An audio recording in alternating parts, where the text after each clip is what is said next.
Hi, everybody. Hello. It's the fuzzy sweater gang. Fuzzy sweater posse represents. Joke. Tiny fuzzy sweaters and tiny microphones. Yeah, we need to start this again. Okay. Well, hello, everybody. Hello. Hello, Pete. As part of our Emilia. as part of our Design Files series, today we're taking it outside. Taking it outside. Not so much to the streets, but above the streets. Above the streets, yeah. A few floors up. This is specifically a design file about our Bloorcourt project. If you've been following along in sequence, out of sequence, we're getting better. Yeah. We're slowly recognizing that you don't watch things as we sequence. Release them. Right. Or as we record them. This is part of our Bloorcourt project, which we've taken you through the interior part of the renovation or of the project. Yep. We also had the chance, or you had the chance, to work with our clients on the exterior, which is a 3rd floor terrace. Just to sort of take you a little. Sounds rich. It does sound rich. Just to give everybody a little bit of a background on the project again, this is a multi-generational home. Our clients live on the 2nd and 3rd floor, and their parents, or one of their parents, lives on the main floor and the basement. So again, we've gone through the interior, the 2nd and the 3rd, and now we get to take a look at the 3rd floor terrace. It's not a huge, it's not a huge space, but it's so great. I know we'll sort of, you can walk everybody through the process and the befores, which we always love to see. But I will say, being there when the space was finished, what's happening with what's going on? I don't know. I just feel like I have to do this, and when I'm ever holding a microphone, okay, it's like I suddenly have like you're like a jazz singer, like a Las Vegas lounge singer. Yeah. Okay. Moving on. Yeah. I love like a terrace, especially like on the 2nd or 3rd floor. It's just so nice to be elevated. You're up in the trees. It feels so peaceful up there, and it's not a huge, I can't remember the square footage off the top of my head, but it's not a huge amount of space. Pretty good size for an urban outdoor balcony. Yeah, I mean, but it's so like, great. It's not a balcony. It's it is kind of like a terrace rooftop. Yeah. Kind of thing. Yeah. Yeah. It is great. We had a lot of fun doing it. It's a nice sort of kind of like cherry on top, I suppose. Finishing move. Yeah. So exactly, so to speak. So let's maybe move to the actual project now, and enough of the banter, enough of the intro. So let's get into it. Yeah. Okay, so here we are, Project Bloorcourt, and taking it outside. Let's talk about the before times. I think before we look at the videos, the photos of the before, we always like to sort of talk about the layout, and I guess sort of like the as is, or what we were dealing with, or what you were dealing with when you first set foot in the space. So maybe let's take a look at that. Okay, so I mean, pretty straightforward, right? Here we're just showing like a couple of the elevations and then the plan, because I mean, it was a very sort of straight up space. There wasn't a lot of renovations, quite frankly, here. And you'll see from the pictures, I mean, what we had was a space that, wanted to be lived in and be beautiful and be cozy and all of those things, and sort of be an extension of what was an amazing design inside. And, at the time was an outdoor space that had a great view, and was, kind of, I don't know. I mean, it was more just like a platform with chairs. Right. And we should also remind people too that this space was actually a lot larger before the interior reno. So we extended a little bit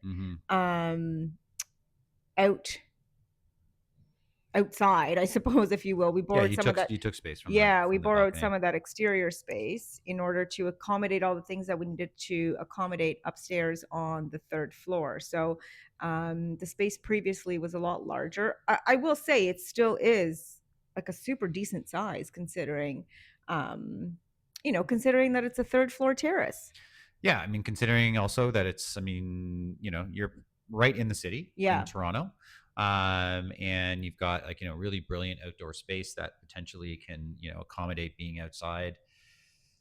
Really, kind of like three seasons. Like come winter, it's not Toronto elevated spaces in the dead of winter are not Yeah. nice places to be generally, unless you're like walled in, glassed in, stainless steel, 6 feet of concrete kind of stuff, meaning an apartment, I guess.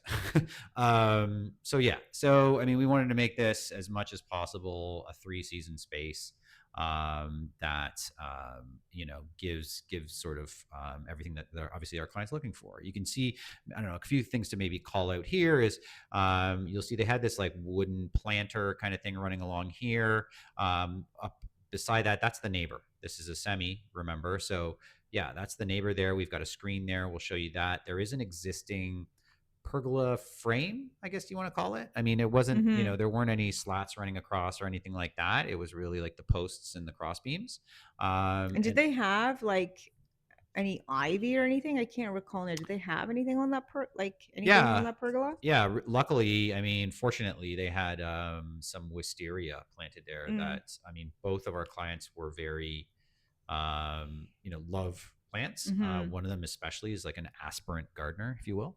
And it's, I mean, they wanted to take as much advantage also of what's going on in their space outside to kind of, be a part of. Hmm. So yeah, so, I mean, pretty straightforward. You've got a perimeter sort of railing, fencing, balustrade there.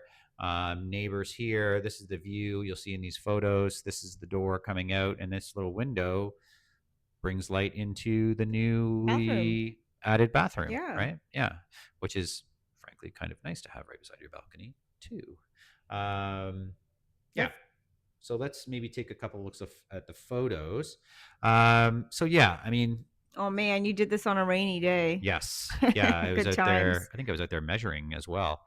But it made the wood look even better than it was. I mean, it's that's all pressure treated wood there, so it was had its kind of gray patina. You had sort of like deck boards laid down there over there, and then you've got this wooden planter that's kind of propped up on some wood there, and then the screen which had some pretty significant gapping there. Which yeah, I mean, for a screen, as far as the separation from neighbors that are going to be super close, since you've got a balcony space, it gets, Right. if this was like a suburban fence line kind of thing, I feel like you could maybe get away with something like that. But one of the considerations, one of the things that we looked at was, how do we make that a true screen? Hmm. There's no shortage of ventilation in this space, Right. so Because lots it's of all open. it's all open. Yeah. There's no, I mean, they're up in the air and every other direction is open. So, I mean, we're going to get plenty of air transfer. And I know, people have commented on my mentions about fences and air transfers in the past. Keep it breezy, I'm people. obsessed with keeping things breezy. Yeah. But anyways, lots of opportunity for that. So anyways, we wanted to look at that. You can see in the photo on the right, they have trained a pretty robust Mm. wisteria to go up some lines there, which is great. And you'll see what we did with that. And then this frame, which is one of these deals where you buy like, sort of like the brackets. Oh, like a kit. Yeah. Right. Yeah. Okay. And you put like 4x4s in it, which I Hmm. mean can be really like useful. Hmm. And can be handy in certain situations.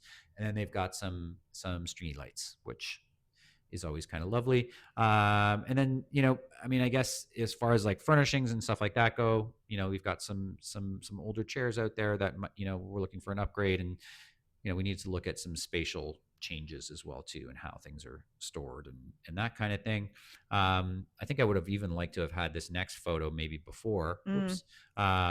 That was the, so bear with me. Sorry, I should have had that before. That used to be the exit to the balcony. Right. That was the door to the balcony, right? That back area space there. So we showed you this picture before. If you looked at our interior stuff, there was a bathroom there now, Hmm. basically. So Is that shocking to see this? shocking what Emilia does with these spaces, interiors. But yeah, so that that's that. There's that the sliding door here, the window here. So that's the former, I guess, entry, like the former passageway to get entry exit, I guess, for the exterior. And here's a few more photos of sort of as is now post interior work. Mm-hmm. So you can see we've got some siding there, which certainly was nice dark contrast, and then we've got the sliding door there, so a much nicer way to go in and out. But again, I mean the ask. So what was the ask in the brief here? It was like make it a place where we can relax, where we can entertain, where we can potentially dine very casually, Like alfresco styles. alfresco styles, Yeah. absolutely. Maybe take naps on like a calm, sunny day. Yeah, all those things, right? Like lounging, dining, entertaining, and also growing insofar as tending to little bit of a garden. And so we had, and do it in a way that doesn't, obviously we don't want, we have to be very conscious not to cramp the space. There's a temptation to sort of fill the space with outdoor spaces with stuff, just like interiors, I guess. Yeah. Right. But in this case, we want to make sure we're conscious of keeping some negative space as well too, to have things flow around, and be comfortable that way. Because it's also, when you're looking out from here, you don't want to see just like a collection of stuff, like a furniture collection outside. And I think the other thing is too, for exterior furniture, we are in Toronto in Canada, where we do have 4 seasons. I mean, sometimes there's 2 seasons. There's like winter and humidity.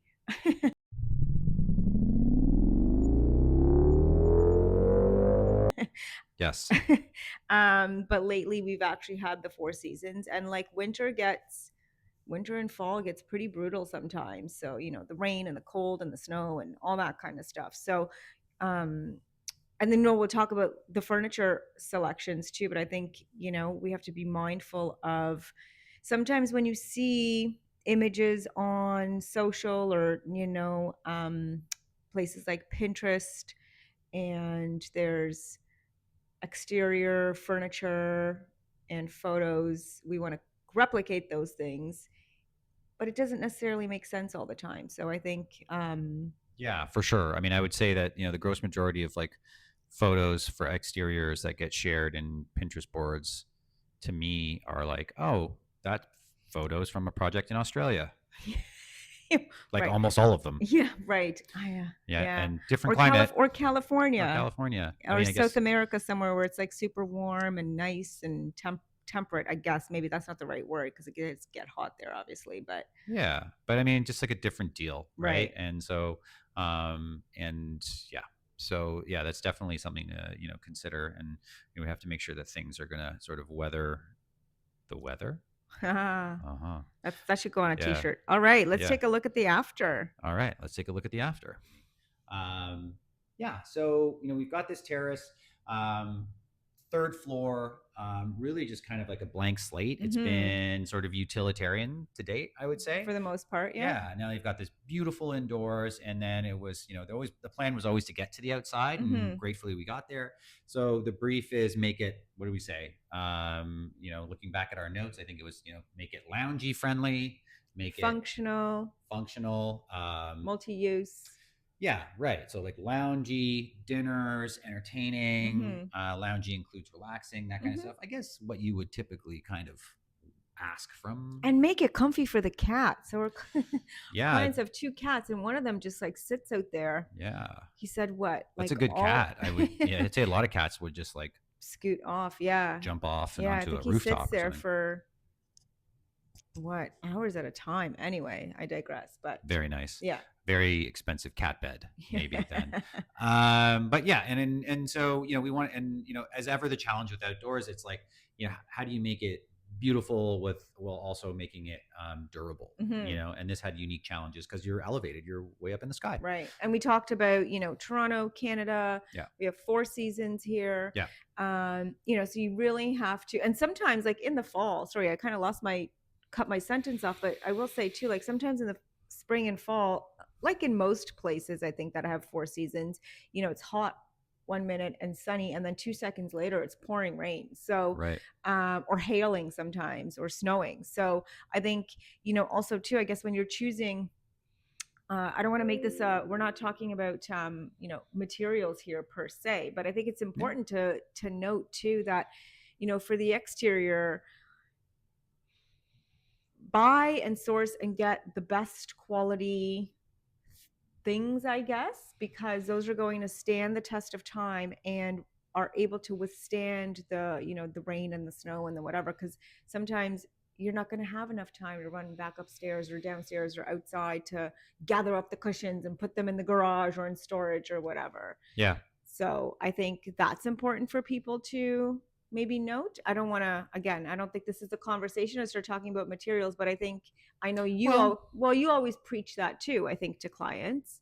yes, for sure. I mean, we definitely want to make sure that it's the materials and the understanding of durability Right. is out there, just because some people get a bit of sticker shock when they see any sort of exterior Yes. stuff of, Let's talk about this. I don't want yeah. to derail the convo, but No, this is exactly why we're here, yeah, right? yeah. I mean, it's like when they see anything, especially furnishings and decor, I guess, or finishes, furnishings and finishes of good quality that are meant for the outdoors, like the sticker shock thing happens, right? And it's Yes. like interiors is kind of, there's this You thing can there make where, you can like rationalize it in your right, and mind, it's maybe. outside. Yeah. Oh, this is for outside, and it's like, I don't know. Maybe it's because, like, myself included, so many of us are like, used to, sitting on like plastic weave, like aluminum tubing, folding Right. chairs outside, Right. and We all know the look.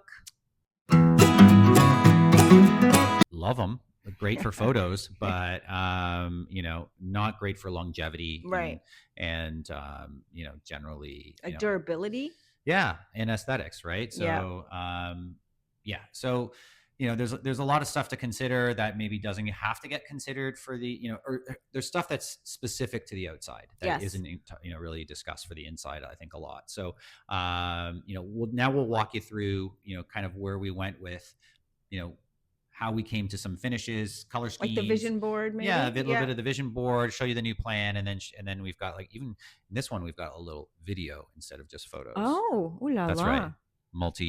Media here. multimedia extravaganza. Wow. I'm excited. Let's get into it. Terrace, it's not huge. So how do we do this, right? So you've seen the before. This is the after plan. Rather simple, no? Yeah, I was going to say it is when you're looking at this like, oh, it's just some plants and a sofa and some chairs, yada yada, but I think we it's always harder to sort of get to the hardest to get to the actual functioning layout. And I think, if it were simple, everybody would do it. And I think I'm sure, to net out sort of at the end result, you probably went through 3, 4, 5 different options and versions and More. and then scaled it back and then probably showed client maybe 2 or 3 options. Yep. um Which we should do. I mean, yeah. I think public service announcement. If it's not us, whomever your designer is, if they're showing you like a choice of like 12 things, they're not the designer. You are. Yeah, right. Yeah. Like, our I mean, I part of our can't even job is curation, yeah, right? I can't even go to a store and look at 12 different pairs of pants. Like, it just you know. Yeah, that's a lot of pants. It's a lot of pants. But anyway, Yeah. we're not talking about my pant shopping journey here. We're talking Right. about this lovely terrace. Yeah. So I think, while on plan it looks simple, but like we said, there's lots of thought and obviously process that goes into laying out a plan, particularly for the exterior, because you want to make sure that there's space for people to move around, but then there's also space for the the plants and the nature things to sort of have its moment, I guess, if you will, right? Yeah. Like, You have to, like, how about the view? yes, and the view, right? Right? Exactly. It's such an important part of an exterior experience, is kind Mm-hmm. of, the horizon, the vista, if you will, Mm-hmm. that kind of Mm-hmm. stuff. I mean, sight lines, which are just I mean, sight lines are important in interior, of course, Of too. course, It's sight yeah. lines, right? Yeah. So yeah, so it's all of the same stuff that you would consider for interior is happening in the exterior. And then you've got the sort of the added flavor of figuring out which plant life is going to thrive in the space as well too. You've got fickle living things, Mm-hmm. which yeah is always interesting. So let's take a look at sort of the I guess we'll give our people a bit of a peek into.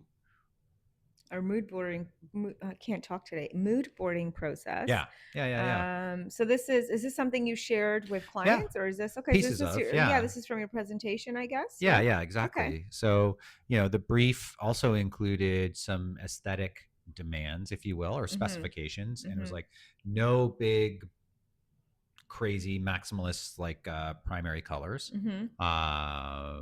Not No there's any, huge like furniture pieces either. No honking sort of like no. lounger armchairs or anything like that. Yeah, like something huge and overstuffed. Mm-hmm. Because I mean, I'll say, as far as like, big maximalist colors, that kind of thing, lovely, but just not what our client wanted. Mm-hmm. And then B, to your point about the size of the stuff, this stuff had to get up a Oh super yes. narrow flight of a couple of flights of stairs. Right. And we weren't going to be craning in a sofa. Right. Just was not happening. That would be very extreme. Yeah. But anyway. So some practical constraints, Right. as well. But they wanted it comfy, cozy.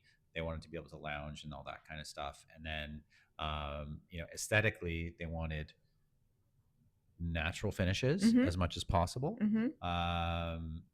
And this color scheme that was reminiscent of, would conjure up sort of feelings of English garden, Mm-hmm. if you will. And in our discussions, we were even talking about, with the addition of color and what type of colors we were open to and stuff like that. The Wimbledon, like the tennis tournament logo, came up a couple of times I because it see was that here, looking yes, at like the purple, yeah, the green, and the white. It's so like when you said that, I was like, oh yes, yeah. I feel that. Which is, I mean, what's more English than Wimbledon? Right. If you're familiar with the tennis tournament, on grass, they play on Mm-hmm. grass courts as well too. We had discussed also, that process of inspiration Mm-hmm. is one where, things that are like very small and specific that get like sort of an emotional reaction are really useful Conjure for up a us. feeling. Yeah, Yeah. And I think, we talk a lot about this between each other when we're sort of designing a space. And then also, with clients as well. But I think in general, in sort of like the design talkosphere, I just came up with a new term. I really like that word. Talkosphere. Um, we don't really, I don't know, I don't hear or see anybody like talking about how spaces make you feel. I think recently an actor, American actor, recently an American actor, Diane Keaton, she passed away. She was great, amazing, but there was a lot of always talk about a lot of the movies she was in were sort of the interiors of those movies were really evoked a lot of emotion out of people. There's Interesting. I had no yeah, idea. yeah. There's what movie was she? Something's Got to Give. I think that was the movie with Jack Nicholson. Not to derail this, but anyway, it's sort of the interior Where and are the we kitchen. going? Yeah, the kitchen evoked a lot of emotion out of people and became sort of like a thing where people tried to replicate that the look, but also the feeling, how it made you feel. And I think in this instance, you mentioned Wimbledon, and how the space, kind of the emotions that the space makes you feel. And it's a terrace, or someone will say, oh, it's just a terrace, or it's just a third floor, it's just a second floor, but we want to feel good in the spaces that we're living in. And sometimes we don't spend enough time sort of talking about that. We talk about the stuff that's going into a place or into a Yeah. room. Yeah, Anyway, yeah. that was my one sort of like Love that. on the rock tangent, but anyway. No, that was really, I mean, I didn't really realize that about the movie and that kind of stuff. So that was really cool. Anyway, it's about the feeling. Yeah. Like you said, right? Yeah. And it's like, sometimes I'm not gonna, have my exterior pity party here, but more often than not, especially you in are. North, but I'm gonna go ahead and do You're it. doing it. That's right. Because whatever. This is our Because channel. you have to listen to me. Well, I guess they you don't, people. but No, you can hit pause No. now or fast forward. No, but I mean, how about this? for your consideration, Mm-hmm. if we are going to spend all of this planning and design time on our interiors, should we not continue that on the exterior? Mm-hmm. Because I want my exteriors to feel just as good as my Mm-hmm. interiors. It shouldn't Mm-hmm. be. We don't need to shortchange that Mm-hmm. outside for It's any like, oh, reason. I'm happy just with my deck and a patch of gravel or Yeah. grass or Okay. whatever. Well, I guess if you're happy with that, but are you really? No, well, this is what I'm saying. Yeah. I'm trying to be like, a little bit passive aggressive, I Yeah. Yeah. guess. But Well, I don't anyway. know if you are, but yeah. I mean, yeah, you are Yeah, being I think okay. yeah. Yeah. Let's moving on. Moving on. Moving Look on. at this beautiful interior transition space that Emilia how do we designed. access this amazing Why? Well, terrace? let me show you. Yeah. It's through this beautiful interior that Amelia looked after here. And this is part of that, extension. There's the Mm-hmm. bathroom to the right of those stairs there, conveniently located by the terrace. And then even, closer to the camera, I guess, is you have this laundry room Oh bar. yeah, party Oh my time. God, which deserves its own video series Well, but that Amelia created. the thing is too, when we were working on the inside, the whole idea was that eventually, clients will tackle the terrace and the exterior. And the reason why we did that, the reason why we did that bar situation was because Because of the terrace, right? because of the terrace. Yeah. Yeah, exactly. I mean, not to be precious or whatever, but who wants to go up and down a bunch of stairs to get, a water or a drink refresh or a coffee? So there was a reason as to why we did that, because we knew eventually they would, be contacting you and they would be looking to finish off the terrace space. Right, because I mean, as cool as a bar laundry room is, you can't really party in there. Right, exactly. You need to, find a new venue. Right. And that venue being the outside. The outside. Yeah. So yeah, beautifully done. And then so that takes us to the outside. Mm-hmm. So you can see here this photo was actually shot prior to our exterior renovation. So you can before see times. Before times. So you can see the old screen there. Yeah.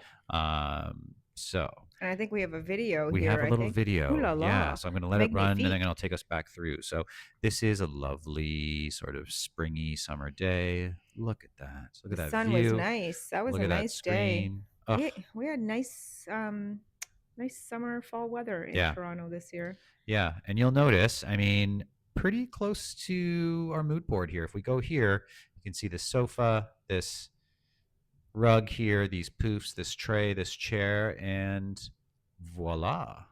What do we have here? We have that sofa, this poof, that tray, this chair. You can let that video run again, where you can see all that stuff in action, including the rug. So, yeah. So, I mean, where we landed here was pretty much getting everything that we spec'd out. This screen now matches perfectly. This is actually brand new cedar, and this deck, what we did was we sanded and restained it and sealed it. So you almost got a perfect match. It's a transparent stain. Did they pressure washer? Did they use a pressure washer? You know what? They could have, but they actually sanded it. Oh, yeah, just like a light sanding. I mean, kind of 6.5 dozen. I mean, right. Kind of the same thing.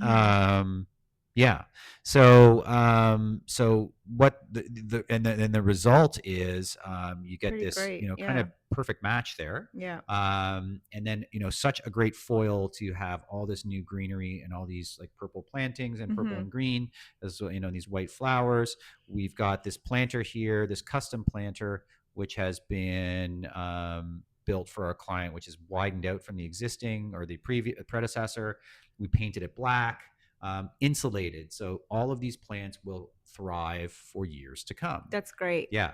So we talked a little bit about this in our non-recorded session. Recording, right? Yes. But I think hot tip: your plants, especially outside, whether it's on a balcony, a terrace, outside in your backyard, front yard, wherever it is,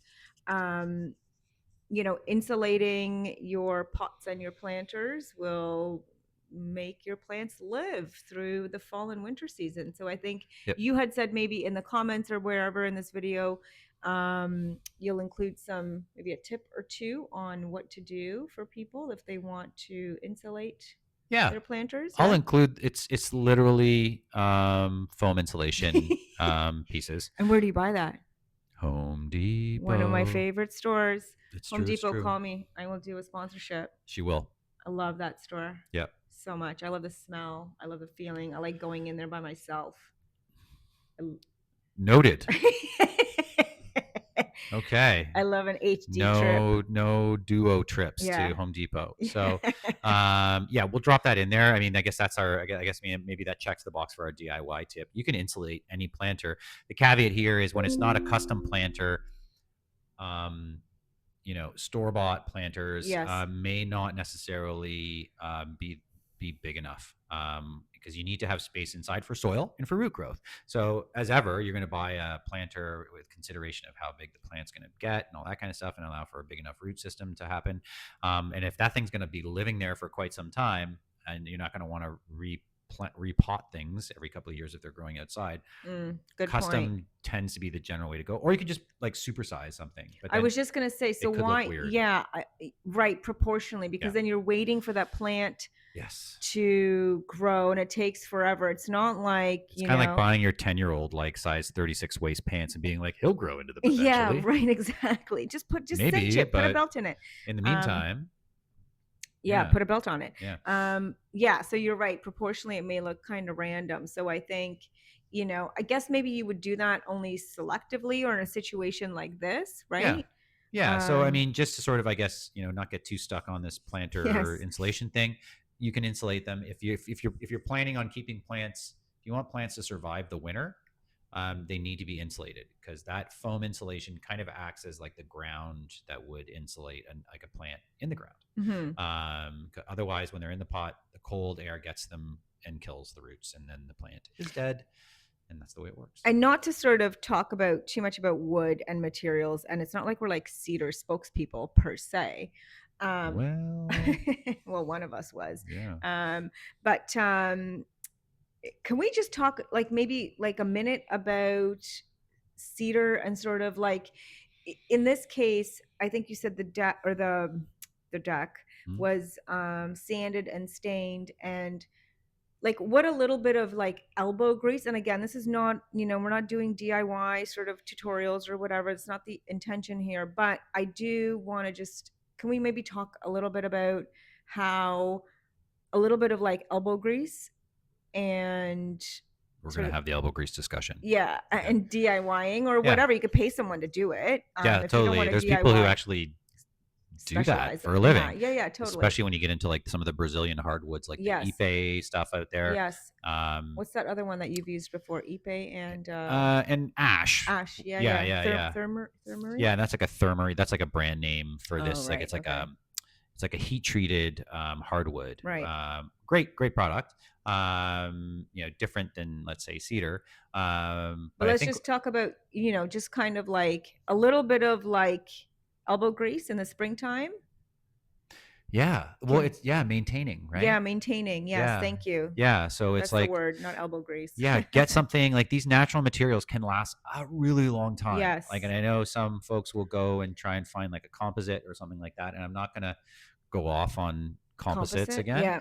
But natural wood can last longer than most people need. If you take care of it. And it's worth taking care of because it patinas beautifully. It's great underfoot. It's not going to hold heat. You're up on this deck and you've got a little bit of shade there, but I mean, if it gets hot and sunny up there and the sun's like keeping contact on that wood, you're not going to burn your toes, as you would on, let's say, composite. Right. And it ages kind of gracefully. And then every now and then you can give a little bit of a refresh, which doesn't cost much at all. And it's kind of like you have like a brand new deck. Yeah. Right. Yeah. I mean, sidebar, we did this in our own house on our deck and along our. It's true. Practicing what we preach. Authenticity. Right. I mean, our deck was 15 years old. Dang, we kind of let it go for a while, but the cobbler's kid has no shoes, right. as they say. And then we had people come, like friends and neighbors, and and family, and they're like, "Oh my lord, what did you guys do with your Yeah, backyard?" they couldn't put their finger on it. It looks amazing. We're like, we Stained the just deck. stained, sanded it and Power washed, power actually. washed Yeah. it, actually, which is super fun. I love doing that, and Very very satisfying. so satisfying. Like, I can't think of one thing that's more satisfying. Yeah. um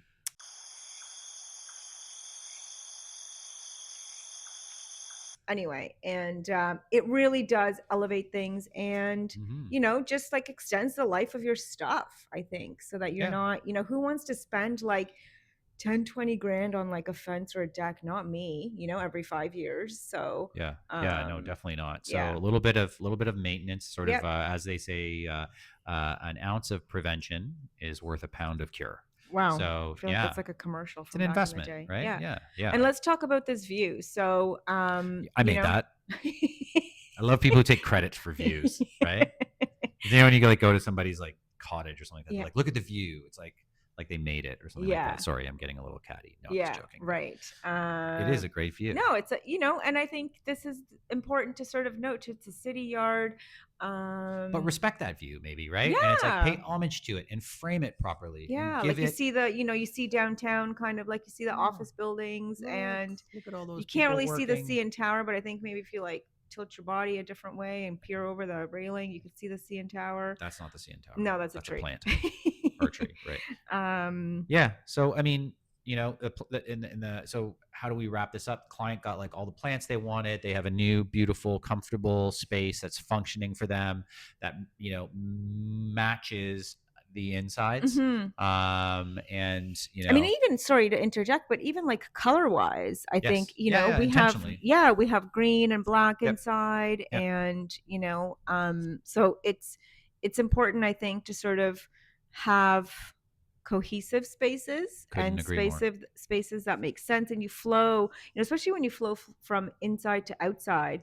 You want to feel like you're kind of just like floating through the space, not like, oh, I'm so surprised it's purple in here, and oh my gosh, it's, Yeah. Yeah. Sort of that arresting, sort yeah. of I don't I'm not jarringness. I'm not a That's the fan word. of that, unless it's like a powder room. But anyway, this is not. But everyone's prepared for that. Exactly. It's like, I Everyone haven't kind of opened the door expects yet, that. but Yeah, I just feel like a bunch of clowns are going to jump out. exactly. Everyone kind of expects the powder room to Right. be crazy. Yeah. But anyway, this is not the point of the discussion. So No. I think, what's important to, maybe another tip for people is, consider your outside while you're sort of planning your inside. Love it. Yeah. There it is. It is The there. exterior. It is noted. Sorry. We're getting a little giddy at the end of the day here for us. But that is, so that's a wrap on Project Bloorcourt. And design files for that project. Yeah, design files for that project. Hopefully you enjoyed. If it's far into the future, there's other design files, unless everyone has commented in the comment section saying, please God, no more design files. Or get these two off the bozos tube. off YouTube. I can't. Yeah, design bozos is the new scope creep. Oh man, we've rebranded. All right. Hopefully, anyway, in all seriousness, Can I go ahead. Sorry, I do have something to say. Yes, I'm interrupting. Yeah. No. It's just sorry. I had this in my mind, and it was something that you brought up, and something that I bring up all the time. Okay. I really appreciate you. Interesting. Is this one was about the exterior, and it's just like, if we leave you with nothing else, it's like, think of the exterior as also part of your home. Oh yes, I did say that. I mean, not that way, but kind of. Yeah. Generally, yes.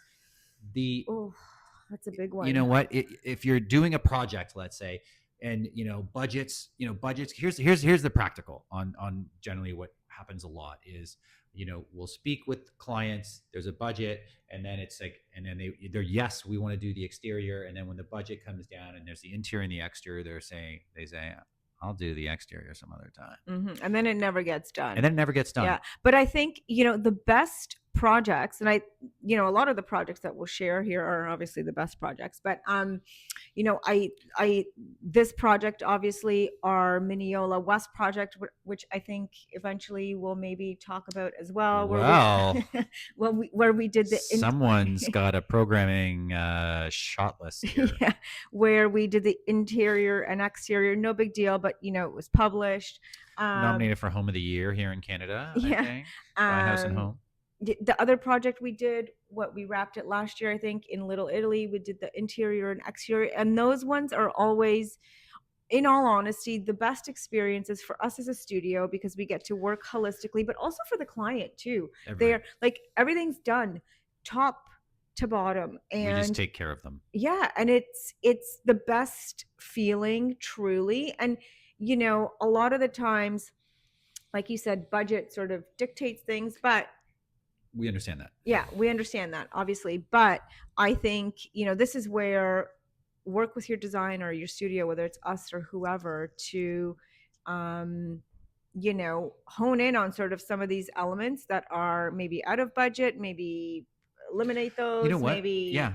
maybe put those off to a later time, but get the envelope right. And the envelope, Yeah. particularly for the exterior, because especially in Canada and in Toronto, our summers are so short-lived, and it's like, as soon as the weather gets nice, it's kind of like worms coming out after it's rained. Everyone's outside and wants to spend. All of you worms are outside. But Nice. it's We're true. calling you. No, We want to spend as much time outside as possible, because our climate here Totally. is so crazy. So I think it's important to sort of drive this message home, like, take care of the outside and think of it as one whole space, not just break down those barriers, people. It totally. And yeah. I mean, I went on like a tangent. This, but I have lots to say about this, so I'm gonna try and edit it down. Yeah, unlike notes. Me. Yes. No. You articulated it perfectly and encapsulated that. It is about thinking exactly like you said, thinking of it as your living space, right? It's not like, oh, well, now I'm going to the outside and I need to like have a pass card, right? And it's mutually shared. No, that's your home too. That's your home, and it's like, when the two make sense together, the inside feels better. Yes. When your outside matches your inside, your insides feel better. Yes. And it's and we all, and being jarred, even like unconsciously, is not good. Right. I mean, it's like not a great feeling. And sometimes you feel like something's off. I don't know. There's a term like cognitive dissonance. Like things are just That's not a fancy word. They're just, I know. I sound much smarter than I am. And it's like, but what I think, if I understand it correctly, it's like, there's this, things aren't working together. It's just not matching up, not lining up, not vibing. And that is what often we get when we ignore our outsides or sort of shortchange them, and just kind of, well, it's just the outside, and just have like a bunch of like bushes, and some interlock, and whatever. I mean, sorry. I mean, and so when you, even if you don't get a designer, even if you invest, DIY it or whatever, there's nothing wrong with that either. And save up. Save up. Don't just rush and go out and buy something cheap and cheerful that you throw out. Yeah. Wait and invest in some good quality stuff that's going to stick around for a while. Yes. I don't care whether a designer helped you or not. And think about how it can match. I don't know, do your research. Maybe we can help with some of that stuff and watching some. And there's lots of good resources out there too, whether, again, to your point, you can do it yourself. You can also design your inside yourself. Or you can, what you can do? You can just hire a landscape and exterior designer and invest deeply in there, and then just DIY the interior. How about that? That's funny. Me and my tiny, hilarious microphone. Anyway, to wrap this up, this is not a, we can talk about this for hours, as I think we went on for 5 or so minutes. Thanks for watching this episode of Design Files. Yeah, I hope you liked it. Like, follow, sub. There's also comment. There's also a Substack. Oh, yeah. Right. Yeah. We're gonna by the time this is aired, there'll be a Substack. Right. For some more valuable content. More goodness. Yeah. Thank you. Bye.